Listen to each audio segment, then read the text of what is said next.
পাতলা বস্তি, কাদা রোড, মেন গেট, মসজিদ মহল্লা, নবীনগর, ওলপুর, এই সমস্ত জায়গাতে মোটামুটি মহরম হবে।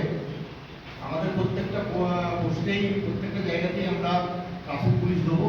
অন্যান্য বছর যেমন থাকে এবারও সেরকমই থাকবে। আমাদের কিছু কিছু জায়গা আছে যেগুলোতে আমরা ডাইভারশন এবং নো এন্ট্রি থাকবে।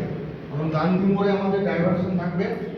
স্টার্টিং পয়েন্ট অফ কাদা রোডে থাকবে সিঙ্গেল ডাইভারশন, মেন গেট আন্ডারপাসে থাকবে নো এন্ট্রি, লিঙ্ক রোডে নো এন্ট্রি থাকবে, হিমসলাতে নো এন্ট্রি থাকবে, স্টার্টিং পয়েন্ট অফ ভিঙ্গি সার্ভিস রোডে থাকবে, প্রান্তিকা বাস স্ট্যান্ডে থাকবে। যদি কোথাও আরও কোনো জায়গায় কোনো প্রয়োজন থাকে তাহলে আপনারা বলবেন।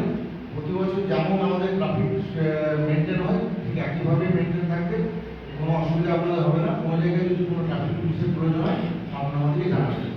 নমস্কার।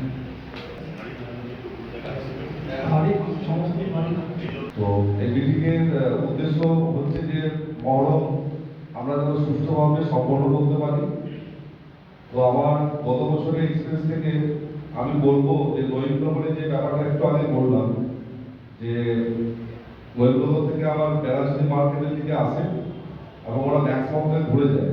কিছু লোক বলছিল যে না জলখাবার পর্যন্ত যেতে এবং ঘুরে চলে যাবে এবং ওখানে যে কিছু লোক বলবে যে না আমরা জলখাবার পর্যন্ত যাবো, সেটা ক্লিপ করে দেবে, আমরা ওষুধ পর্যন্ত যাবে ওখান থেকে। আজ মহরম নিয়ে আলোচনা হলো, পুলিশ প্রশাসন ছিল এবং মহরম কমিটির সব লোকজন ছিল। আলোচনা এটাই যে প্রশাসনটা যেভাবে প্রতি বছর উঠে এই বছরও সেভাবেই উঠবে এবং কিছু আইন নতুন হয়েছে যেটা ডিজে বাজানো চলবে না, অস্ত্রটা আগের থেকেই। তো ওইটা কমিটিকে বলা হয়েছে, পুলিশ প্রশাসন থেকে বলা হয়েছে যে ডিজেটা বাজবে না। তো এটা কমিটি অ্যাকসেপ্ট করেছে। কতগুলো কমিটি ছিল এখানে? কমিটি প্রায় 12-13। এটা না, এই দুর্গাপুর থানা। আপনার নাম? আমার নাম মোহাম্মদ আলী, মসজিদ মোল্লা, 17 নম্বর ওয়ার্ড।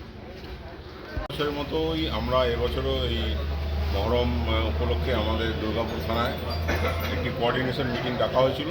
এখানে সমস্ত এলাকার সমস্ত যে কমিটি আছে তারা এসেছিলেন, তাদের সাথে আমাদের আলোচনা হয়েছে। মূলত আমাদের পুলিশ অ্যারেঞ্জমেন্ট নিয়ে আমরা যে রূপরেখা তৈরি করি কী ধরনের হবে তার জন্য একটা মতামত আদান প্রদান করে নেওয়া, সেই উপলক্ষে এই মিটিং ডাকা হয়েছিল, সবাই এসেছিল।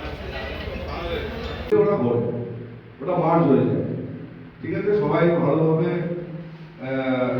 মহরম পালন করুন সুষ্ঠু। আর যে নিয়ম শৃঙ্খলা আছে, বিশেষ করে ডিজে বাজাবেন না, মাইক রাখবেন, আর যেগুলো গাইডলাইন্স আছে বাকি থাকে আমি বলছি আজকেই আপনারা একটাই করুন।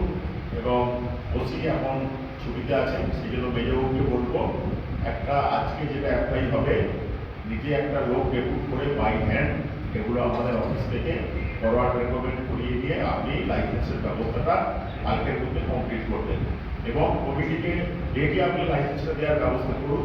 যেটা প্রত্যেকবার অসুবিধা হয়, লাইসেন্স ইস্যু হলেও কমিটির কাছে পৌঁছায় না।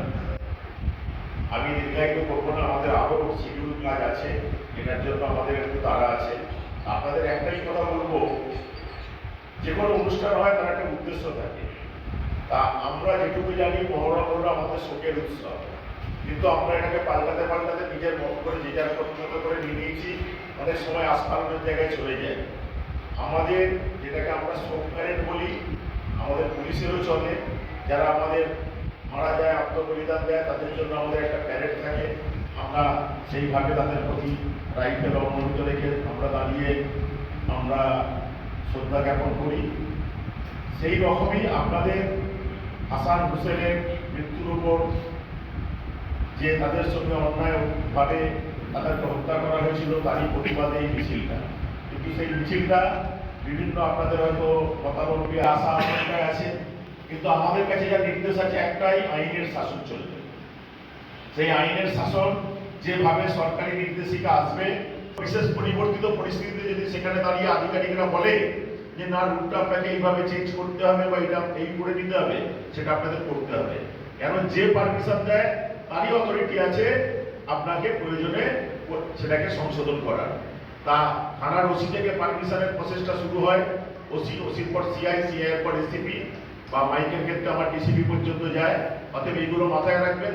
আমরা প্রত্যেকেই কিন্তু রুট পারমিশন দেওয়ারও আধিকারিক, প্রয়োজনে রুটের পরিবর্তন বা চেঞ্জ করারও আধিকারিক। আমরা বলবো দ্বন্দ্ব তৈরি করবেন না, যে মসজিদ মহল্লা নৈমনগর টেনশন তৈরি হবে, মারপিট করবো। মারপিট ঝামেলা হলে কিন্তু আমরা পাঙ্কা করার জন্য সিদ্ধান্ত দেব না। যদি দুটো মিছিল একটু পাশাপাশি রাস্তা ছোট করে নিয়ে আগায়, কি অসুবিধা আছে? আমরা তো ওই সময় ট্রাফিক বাস টাস সব ডাইভার্ট করে দিই আপনাদের জন্যই।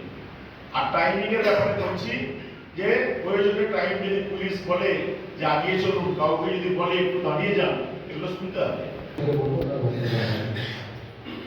সকলকে আমি নমস্কার জানাই যারা আজকে আমাদের ডাকে এখানে উপস্থিত হয়েছেন, সর্বধর্মের মানুষ। এটা আমি প্রত্যেকবারই বলি যে আমাদের ভারতবর্ষের যে গ্র্যান্ডসন ছিল, সে কারবালার